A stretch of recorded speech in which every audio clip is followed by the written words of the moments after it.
Minhas amigas e meus amigos, muito boa tarde.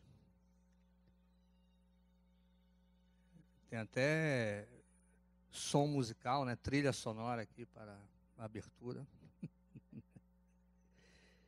Bem, me convidaram hoje para fazer a palestra Mediunidade, o dom de curar, né? Ou o dom da cura, alguma coisa assim. Só pelo título da palestra, a gente poderia ficar aqui uma semana conversando sobre esses temas. Mediunidade, dom e cura. Eu vou tentar pincelar um pouco, né, sobre a minha visão desses três elementos e que benefício pode trazer para nós, como espíritas e como espíritos. Caso eu fuja e acabe esquecendo de um desses três temas, vocês me lembram, por favor, tá? Mediunidade, dom e cura. Vou falar sobre mediunidade, né? Allan Kardec codifica na sua obra básica, O Livro dos Espíritos, mencionando que mediunidade é algo natural de todo ser humano. E coloca mais informações ainda no Livro dos Médiuns, um livro que eu aconselho a todos que têm interesse pela mediunidade, que deveriam ser toda a humanidade, né? A se aprofundar nos temas desse livro. E ele diz, olha, é uma faculdade inerente ao homem, ao ser humano, né? Mediunidade é uma faculdade inerente ao ser humano. Claro que ele também, junto com os espíritos, observam que existem médiuns mais ostensivos do que outros, né? Mas, de uma regra geral, todos nós temos a capacidade de sermos médiuns. Então, a mediunidade é a capacidade que todos nós temos de nos comunicarmos com outro ser em uma outra existência, em um outro plano.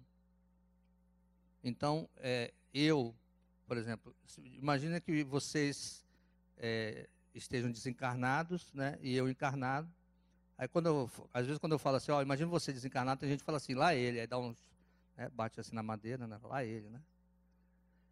Não, mas imaginem assim, eu num plano espiritual, vocês encarnados ou vice-versa, e a gente precise conversar, né? Nada mais natural a necessidade que um espírito tem de conversar com outro. Porque não é apenas a separação de planos que impede a comunicação das pessoas que são caras, das pessoas que são amigas, né? Ou das pessoas que se interessam pelo mesmo assunto. Então, a mediunidade é a capacidade que nós temos, todos nós temos, de nos comunicarmos com outros seres inteligentes também, em esferas, em planos, em dimensões diferentes, né? Normalmente, nós falamos assim no meio espírita, que a mediunidade é quando um médium encarnado recebe a comunicação de um médium desencarnado. Pode ser através da escrita, né, que a gente chama de mediunidade psicográfica, a psicografia, muito comum no Brasil, e que também trouxe a maior parte da sabedoria espírita, através dos escritores do plano espiritual e dos médiuns psicográficos aqui do nosso plano encarnado. Tem os médiuns falantes, né? São aqueles médiuns que a gente costuma chamar assim, médium de incorporação, né? São aqueles médiuns que recebem os espíritos. E a gente pode ver, por exemplo, em reuniões mediúnicas, como acontecem dia de quarta-feira aqui, os médiuns incorporam os espíritos e dão a mensagem. Então, existe uma série de mediunidades.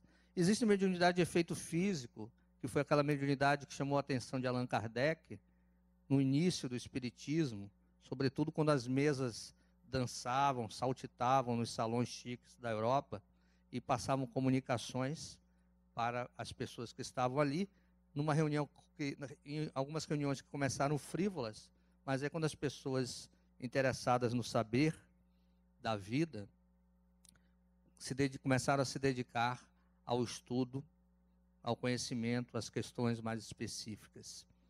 E aí as mesas começavam a dizer, e algumas pessoas acreditavam que as mesas eram falantes, ou dançavam, ou pulavam. Mas aí a própria mesa disse, não é a mesa, somos nós, espíritos. Né? Através desses caras que estão aqui, né? Dessas pessoas que estão aqui, que possuem a mediunidade de efeito físico, e a gente consegue, através da manipulação de certos fluidos dos médios, combinado com nós, com o nosso fluido, diziam os espíritos. E com outros elementos da natureza, nós conseguimos fazer mesas vibrarem, né? Copos girarem, e podemos nos comunicar com vocês. Mas aí o estudo avançou e foi percebendo que as comunicações inteligentes poderiam ser feitas de maneira mais tranquila para o ser humano, através da psicografia ou através da psicofonia.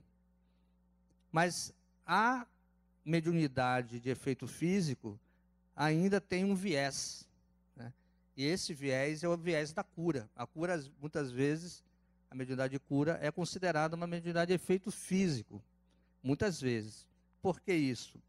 Porque existe a capacidade que alguns médiuns têm de combinar o seu fluido, né, com o fluido dos espíritos e também com elementos da natureza para agirem organicamente, biologicamente, fisicamente, num corpo de um ser humano, né, vivo, encarnado. Essa é a mediunidade de cura tradicional que a gente ouve, né? E existe aí pelo mundo afora, como existe aqui no nosso centro. Então, há uma intervenção biológica, há uma intervenção na carne, na matéria, né? Obviamente, isso tudo coordenado pela equipe espiritual, por médicos espíritas, ou espíritos, obviamente, provavelmente espíritas, né? A gente não sabe se todos os espíritos que trabalham no centro espírita são espíritas, porque a maioria dos espíritos superiores não tem religião, né?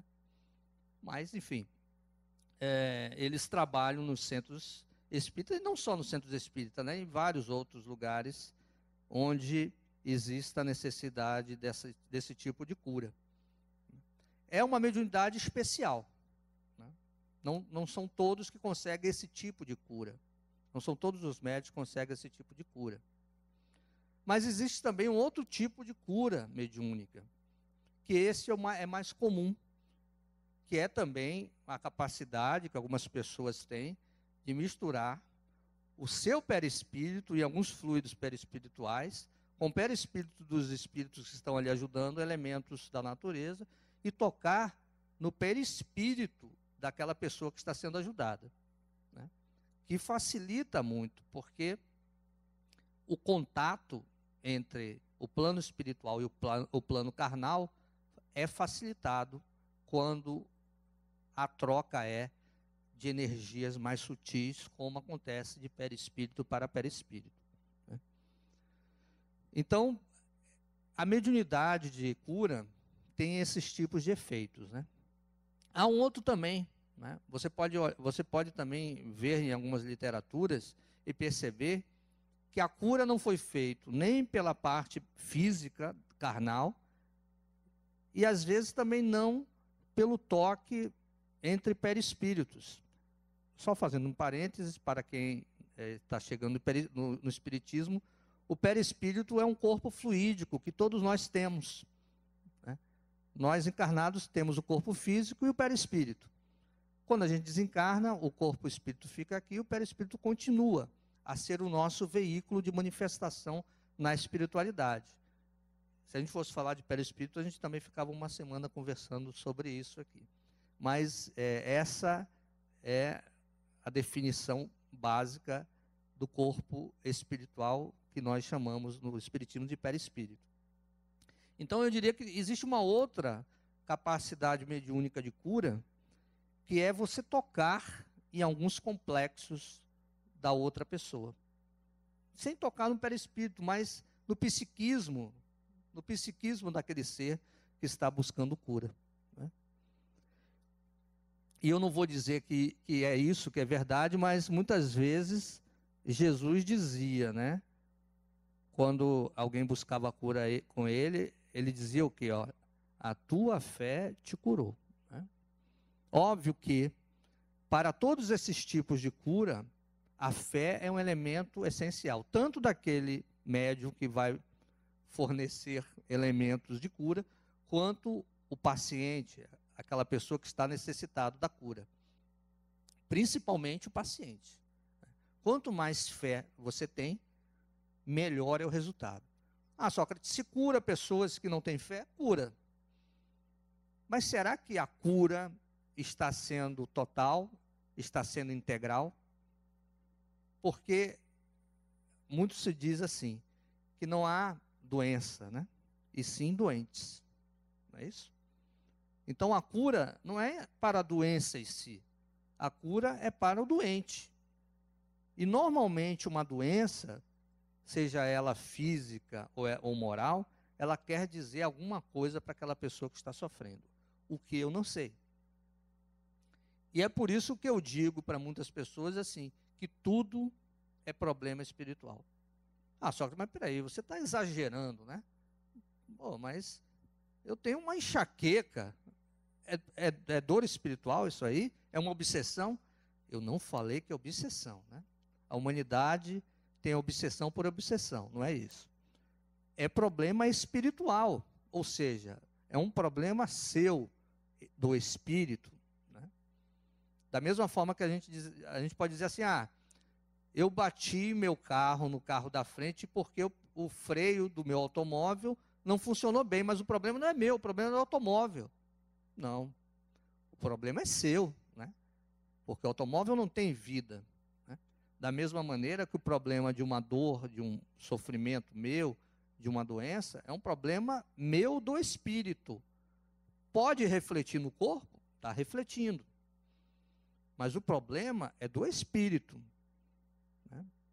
Mas o corpo, a gente até ouve na doutrina espírita, que o corpo é frágil mesmo. A gente vive num mundo de provas e expiações, onde o nosso corpo vai se deteriorando. Não estou dizendo que isso não seja verdade, né? Mas é um problema do espírito. Sobretudo, dele decifrar o que aquela doença está querendo trazer para ele. E não é apenas o espiritismo que diz isso. A própria ciência começa a perceber que a maioria das doenças são doenças psicossomáticas. A gente não resolve alguma coisa em determinada área da nossa vida, aquilo ali afeta o nosso perispírito, o nosso corpo espiritual, porque ele está ligado, muito ligado com a nossa mente. E se a gente demorar muito naquele problema, ou a gente não resolver aquele conflito, enfim, a gente não resolver normalmente um problema emocional da gente, digamos, o efeito que está acontecendo no perispírito é transportado para o corpo físico. Né? Às vezes, não dá mais, quando uma pessoa chega para um ambiente de cura, num centro mediúnico, às vezes, não dá mais para fazer o tratamento apenas pelo perispírito. É necessário que tenha ali um efeito físico de cura mesmo. Ou muitas vezes não. Muitas vezes é feito no perispírito. E aí, da mesma maneira como a doença começa na mente, perispírito, e chega no corpo físico, muitas vezes a cura pode começar na mente, vai para o perispírito e a cura chega no corpo físico. Né? Então, nós somos seres integrais. Corpo, mente, espírito. Corpo, mente, espírito. Corpo biológico, corpo espiritual. Essas coisas estão interrelacionadas. Né? Então, a mediunidade não é uma... Eu costumo também dizer assim, que o espiritismo ele não inventou nada. Né? O espiritismo ele apenas olha para determinados fenômenos e traz uma nova leitura, uma nova abordagem, uma quebra de paradigma. Então, a mediunidade não veio com o espiritismo, ela já existe há muito tempo, né? Médios, curandeiros, pajés, né? Feitiçaria, bruxaria, essas coisas já existem há muito tempo. O espiritismo ele veio mostrar como essas coisas funcionam e como é que elas estão relacionadas, correlacionadas com a gente. Minha mãe conta uma história, minha mãe é do interior do Pará, e ela conta uma história de um curandeiro que tinha lá no interior do Pará, né? E que ele era, assim, realmente o cara, né? Curava tudo. Chamavam ele ia lá, o nome dele era Xixico, né? Um senhor já e tal. E aí chamavam, está muito doente, chama Xixico que ele resolve. Ele não era espírita, não. Eu não sei qual era a religião dele, mas não era espírita. Mas era um curandeiro, chamava ele ia lá, benzia a pessoa, fazia umas orações, receitava lá um banho de não sei o quê, de ervas e tal, e a pessoa era curada. O problema era o seguinte, Xixico ele não gostava de perder viagem. Quando ele, através, obviamente, da mediunidade dele, percebia que o cidadão já ia desencarnar, ele não ia atender, né? Porque ele via que a pessoa já ia desencarnar. Então tinha muita gente que tinha medo de chamar Xixico, porque vai que ele não vem, né? Vai que o cidadão não vem me atender. Não tenho mais jeito, né? Mas era um médium, pelos relatos, não só da minha mãe, mas das minhas tias e outras pessoas que conviviam na época, era um médico, assim, realmente que resolvia muitos problemas de saúde. Bom, essas são as questões que nós temos, né? E eu falei de mediunidade, eu falei que são 3 temas, né? Dom, mediunidade e cura, né? Então, vamos falar um pouco sobre cura, né? O que é a cura? Como eu disse, muito provavelmente não existe doenças, né? Ou então, existe doenças, mas o nosso foco não deve ser para a doença em si, mas sobretudo para o doente, né? Para o ser. Que é um ser em busca de uma evolução espiritual. Nada acontece na nossa vida que não seja com esse objetivo, de fazer a gente evoluir. Nós não viemos nesse planetinha azul, nem para sofrer, e nem para ficarmos assim, de pernas para o ar, né? Ou seja, nós não estamos aqui, nem numa prisão, nem no resort, né? Nós estamos numa grande escola. Essa é a orientação da maioria dos bons espíritos, né? Nós viemos aqui para aprender as coisas. Se nós nos encontramos com alguns percalços pela vida, é porque aqueles percalços, aquelas provas que nós normalmente chamamos, está querendo dizer alguma coisa para a gente, né? Então, a cura para uma determinada doença nossa,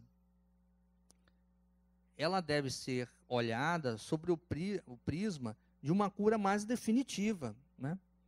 Às vezes, muitas vezes, é um chamado que você tem para olhar o seu lado espiritual.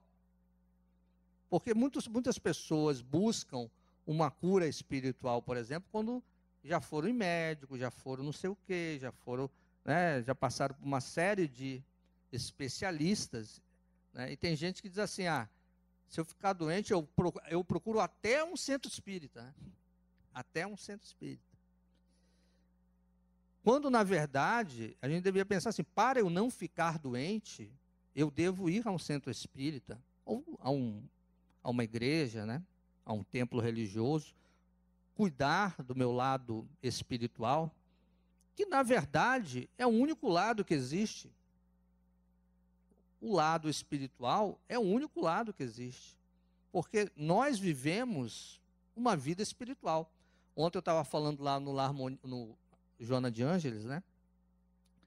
E dizendo isso, que às vezes as pessoas falam, Sócrates, como é que é a vida espiritual? E aí eu devolvo a pergunta, como é que está a sua vida agora? A pessoa, não, mas eu estou falando assim, a vida espiritual, Aí eu repito a pergunta. E eu estou falando assim, como é que está a sua vida? Né? Não, só que, peraí, você entendeu. Né? Eu estou querendo dizer assim, quando eu desencarnar, porque a pessoa tem medo de falar que vai desencarnar, né? Como eu disse antes, tem gente que bate na madeira. Lá ele, né? Mas quando eu desencarnar, o que vai acontecer comigo? Né? Aí eu falei, tá, você está querendo me perguntar como é que é a vida espiritual quando a gente desencarna. Legal. Não muda muito. Né? Aí a pessoa também se irrita comigo, porque quer, né, quer uma resposta, você vai encontrar Deus, né? Vai tocar, vai ficar junto com um anjinho tocando harpa. Não. A questão é que não muda muito. Como é que você está agora? Qual é a doença que você tem? Qual é a cura que você precisa? Só que, mas pelo amor de Deus, né? Pelo menos de doença física eu vou me livrar lá no plano espiritual. Não sei, não sei. Né? O que eu posso dizer é que o plano espiritual começa agora. Né? A vida espiritual é aqui. Nós estamos na matéria, mas nós não somos da matéria. E muitas pessoas às vezes me perguntam assim, só quando é que um cidadão reencarna? Porque tem autores que dizem assim que é quando nasce, tem outros que dizem que é quando tem 7, 8 anos de idade, outros quando completa 18 anos, tem gente que é com 21. Então, quando é que o cidadão reencarna? Eu tenho uma teoria assim de que a gente está sempre reencarnando. Ou a gente nunca reencarna. Minha teoria, né? Quem quiser seguir. Ou seja, a gente está sempre com o pé do lado espiritual. Tanto é, aí eu também vou provar, tanto é que quando a gente dorme, a maioria de nós sai a passear pelo espaço infinito, pelo plano espiritual. Né? Sai a passear. É o que nós chamamos de desdobramento. Muitos se lembram, né? Outros não se lembram. E para outros vem assim como um sonho. Né? Não que todos os sonhos sejam experiências nossas no plano espiritual. O que eu vou fazer no plano espiritual? Não sei, cada um tem o seu, né? A sua viagem, a sua agência de turismo, não sei. Mas cada um faz aquilo que é mais conveniente. E existem pessoas que não precisam dormir, não. Tem médicos que sentam na cadeira aqui, se imaginam lá na orla e daqui a pouco ele está na orla. Né? O perispírito dele. É o perispírito que viaja, né? Que faz esses desdobramentos que nós falamos no Espiritismo. Alguns médios, então, fazem esse desdobramento de maneira consciente. A maioria faz de maneira inconsciente. Sabe aquela hora, muitos já passaram por isso, né? Tão deitado, aquela hora assim que o corpo dá um tremelique, muitas pessoas dizem assim, só que eu já me vi saindo do corpo. Né? Mas eu fiquei com medo danado e voltei. Não sei se vocês já aconteceram com vocês. Mas medo de quê? Né? Assim, não desencarna, viu, gente? Viagem astral, se o nosso corpo estiver saudável, né, obviamente, não desencarna, porque, embora o nosso perispírito consiga sair do corpo físico, a gente ainda está muito ligado com ele através de um laço fluídico que muitos autores chamam de cordão de prata. Né? Então, a gente não vai desencarnar. Então, se vocês perceberem que vocês estão assim para sair do corpo, relaxem e deixem a vida lhe levar, igual o Zeca Pagodinho, né? Podem, assim, curtir uma experiência fora do corpo. Então, toda noite nós temos essas experiências fora do corpo. Muitos não lembram, não percebem, né? Mas todos nós temos. A vida espiritual é essa aqui. Né? Então, se nós estamos doentes, vamos buscar resolver aquela doença. Né? Mas, sobretudo, tentando entender a verdadeira causa daquilo ali. Por que aquilo ali está acontecendo comigo? É um chamado para eu olhar mais para o meu lado espiritual? Poxa, são emoções que estavam dentro de mim, eu não soube trabalhar? São complexos, são coisas de outra vida, né? O que está acontecendo? Né? O que aconteceu para eu ter esse tipo de problema, para eu ter esse tipo de doença? Né? E não ficar maldizendo a doença em si, ou Deus, ou o universo, mas, sobretudo, voltar, fazer uma viagem para dentro de si. Óbvio que, concomitantemente, indo à ciência médica, à ciência espírita, né? Ao seu centro espírita, à sua religião, óbvio, porque são diversos os caminhos que levam ao entendimento nosso, indo a um terapeuta, né? Quantas pessoas já me disseram que se transformaram depois de passar por um susto, né? Então, a causa da doença é muito importante, né? Há um motivo em si, né? Será que eu não estou pensando muito em doença, em vez de eu pensar mais em saúde? Né? Eu conheço pessoas que pensam tanto, são pessoas saudáveis, eram pessoas saudáveis, pensavam tanto em doença, que um dia adoeceu. A mente espiritual, ela vai modelando aquilo que a gente sistematicamente está a pensar. Nós, a maioria das vezes, somos a própria causa da nossa doença. A monoideia, a fixação em determinada ideia, o sentimento de culpa. É claro que, na maioria das vezes, é algo inconsciente. Mas é por isso que a doença vem, para que a gente possa tentar trazer à consciência alguma coisa que está ali adormecida, né? Alguma poeira jogada para debaixo do tapete, alguma coisa que mofou, né? Que a gente deixou de lado para a gente não enxergar. É importante que a gente se perceba como um ser que, assim, merece ser saudável, né? A gente merece ser saudável. E a saúde mental, psicológica, física deve estar à disposição de todos. E é uma atitude interior ser saudável. A gente deve buscar isso. A gente não deve desistir disso. Bem, eu falei de cura, falei de mediunidade, eu esqueci de falar alguma coisa? Dom. Bom, dom, se a gente for pesquisar em dicionários, né? Dom tem pelo menos dois grandes significados. Um, que é um presente, assim, um presente divino, né? Que é assim, se a gente for falar num centro espírita ou numa casa religiosa, a maioria das pessoas vão olhar assim, se a gente falar de dom, fulano tem um dom. A pessoa vai quase que identificar como um presente divino. E um outro significado do dom tem a ver com capacidade, técnica, aptidão, né? Qual dos dois está mais correto ou mais próximo de quando a gente fala o dom da mediunidade, né? É um presente divino, aí muitos médicos falam, pô, presente parece mais castigo, né? Ou é uma habilidade, uma característica, uma capacidade do ser humano, né?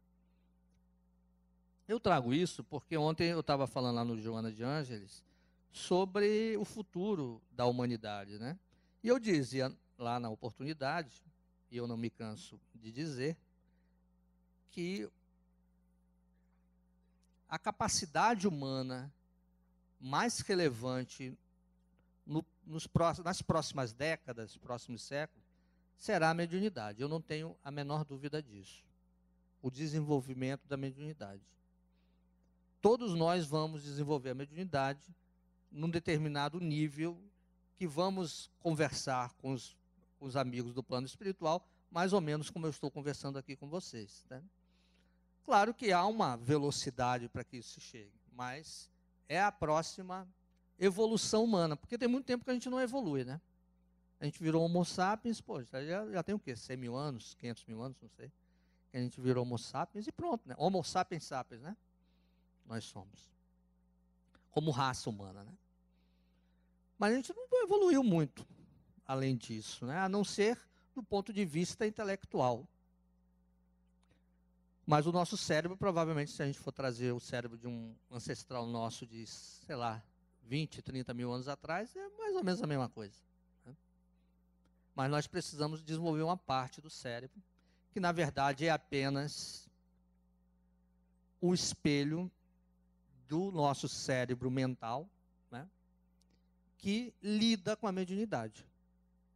Muitos autores, aí a gente ainda está no começo do estudo da mediunidade, a gente pode dizer assim, mas muitos autores relacionam uma parte do nosso cérebro, né, que estaria ligado à mediunidade. Mas o importante disso aí, eu queria dizer assim, é que a mediunidade, enquanto ela for considerada um presente de Deus ou um castigo de Deus, vai ser difícil a gente desenvolver. Porque a gente fica assim esperando nascer com ela, né? Não que não seja. Por exemplo, eu estar aqui falando com vocês é um presente de Deus, né? É um dom de Deus. Mas se vocês me vissem falando há 20 anos atrás, você ia dizer, pô, esse cara não tem dom nenhum para falar. Né? Então é um desenvolvimento, né? A gente usar a mediunidade. Aí você pode pensar assim, mas Sócrates, espera aí, mas eu conheço médiuns muito mais ostensivos do que eu e que já nasceram médiuns, né? Não é um dom? Aí eu digo para vocês, eu conheço pessoas, crianças com tenra idade que sabem tocar piano muito mais do que eu. Não é um dom? É, tudo é um dom. Mas essas crianças que sabem tocar piano melhor do que eu, provavelmente em outras vidas já foram excelentes pianistas. Da mesma maneira, crianças que são excelentes matemáticas, excelentes na língua portuguesa, e por aí vai.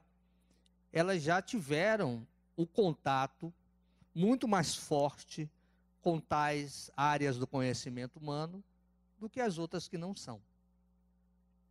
Então, a mediunidade é também uma evolução do ser humano que ele vai conquistando através de inúmeras experiências na carne. Os médios mais ostensivos, eles já foram médios ostensivos no passado. Estão repetindo. Óbvio que a gente vê também na literatura espírita que há uma encarnação ou outra que a própria pessoa, o próprio espírito reencarnar, fala assim, olha, essa qualidade minha eu quero que fique um pouco adormecida porque eu preciso trabalhar outra, né? Mas, quando a gente resgata, quando a gente quer trabalhar determinada característica que já trabalhamos, nós já nascemos mais preparados para aquilo. Também não estou querendo dizer que a espiritualidade superior, ela não vai dar um molde final ao médico que queira trabalhar em causas nobres, né? Óbvio que um Chico Xavier, um Divaldo Franco, um Medrado, né? Ele tem também, no momento que vão encarnar e durante toda a sua vida, um cuidado especial daqueles espíritos que querem passar mensagens mais claras, mais precisas, mais concisas para eles, para que possam transmitir para o resto do mundo. Mas nós, né, médiuns comuns, precisamos desenvolver a nossa mediunidade, para que se a gente é médium comum, para que na próxima encarnação a gente possa vir um médium mais ostensivo. E os médiuns mais ostensivos, eles podem já se perceber que aquilo ali já foi trabalhado em outra vida. Aí você me pergunta, mas peraí, mas o Espiritismo só tem 150 e poucos anos, né? E aí? E antes disso? Mas antes disso você pode ter sido um líder espiritual que usava a mediunidade para conversar com os espíritos, talvez de uma maneira que você não conhecia muito bem, você chamava isso o contato com Deus, né? Você podia usar isso em rituais de bruxaria, de pagelança, mas nós já usamos, nós médios mais ostensivos, já usamos a mediunidade em outra época da vida espiritual lá atrás. A mediunidade, então, é mais uma qualidade do espírito, é mais uma qualidade do ser, e que deve ser trabalhada, né? Não é porque a gente não nasceu com a facilidade para as artes que a gente vai evitar de entender mais sobre artes, né? Não é porque a gente nasceu sem a facilidade de uma mediunidade mais ostensiva, que a gente vai deixar de lado isso, né?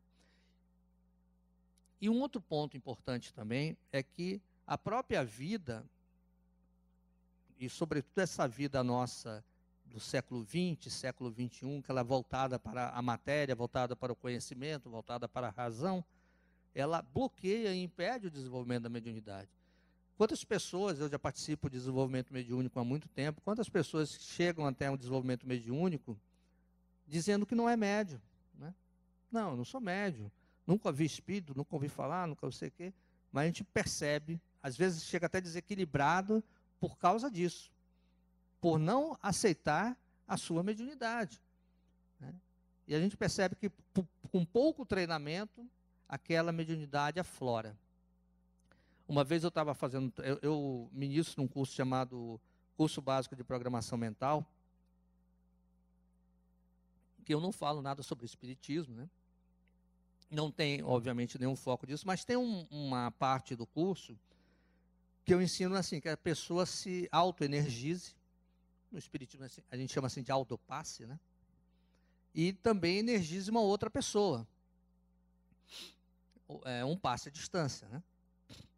Aí eu estava fazendo o exercício com um grupo de alunos, e aí no momento que eu pedi para aquela pessoa energizar uma terceira, né? Aquela não, quando eu pedi para o grupo, ó, eu quero que vocês pensem em alguém que acreditem, vocês acreditem estar precisando de energia. Obviamente eu dou assim um pouco de uma teoria sobre os pontos energéticos, né? O que se chama comumente de chakras, né? Mas pense em alguma pessoa que você queira enviar essas energias para que ela fique melhor. Aí quando eu terminei de falar isso, eu percebi que um celular vibrou na mesa assim, né? Aí eu falei, será que alguém mandou energia boa para o celular? Né? Pensei, sei lá. Tem gente que é tão apegado no celular que está achando que é um parente seu, né? Mas aí eu percebi que alguém pegou o celular, né, botou assim no bolso e tal. E aí, quando terminou a reunião, um aluno chegou assim para mim, só que você viu aquilo ali, eu peço desculpa, meu celular vibrou e tal, mas eu percebi que o cidadão estava mais branco do que essas paredes aqui, né? Falei, mas, meu amigo, o que aconteceu? Não precisa se preocupar com isso, né? Afinal, nem tocou, só fez vibrar. Ele falou, não, eu não estou constrangido com isso. A questão é que, quando o celular vibrou, quem estava ligando para mim era a minha mãe. E era a pessoa que eu estava fazendo a vibração. Agora, detalhe, a minha mãe quase não liga para mim. A gente se encontra esse final de semana e tal, ela não gosta muito de ficar falando por celular e tal. E ela me ligou, aí eu não atendi na hora, e ela mandou uma mensagem para eu ligar para ela. Quando eu saí agora no intervalo, eu liguei para ela. E aí ela me disse, poxa, eu não sei o que aconteceu, mas eu tive uma vontade imensa de falar com você, né? Aí eu falei, essas coisas acontecem, né? Quase que eu falo, procure estudar mais sobre mediunidade. Mas eu falei, não, procure fazer mais esses exercícios, né? Ali estava claro uma pessoa que aparentemente era até agnóstica, e a mediunidade aflorando ali. Mas não só nele, todas as pessoas conseguem resultados quando é submetido a esse tipo de exercício. Todas as pessoas que conseguem fazer um desenvolvimento mediúnico, vai perceber que conseguem resultados desse tipo. Porque a mediunidade é algo inerente ao ser humano. E quando de uma determinada maneira você tira preconceitos, culpas, né, deixa de lado essas questões, deixa a essência fluir, a mediunidade vem, né? Então eu estou trazendo aqui para vocês de que, embora a gente possa pensar que nós somos médiums franquinhos, fraquinhos, né? Há uma grande possibilidade da gente fazer coisas que a gente não imagina com a nossa mediunidade, inclusive de cura, né? Porque se a gente pode curar uma outra pessoa, é claro que a gente pode curar a si mesmo também, né? Então, no meu curso que eu falo primeiro para curar a si mesmo, a autoenergizar a si mesmo.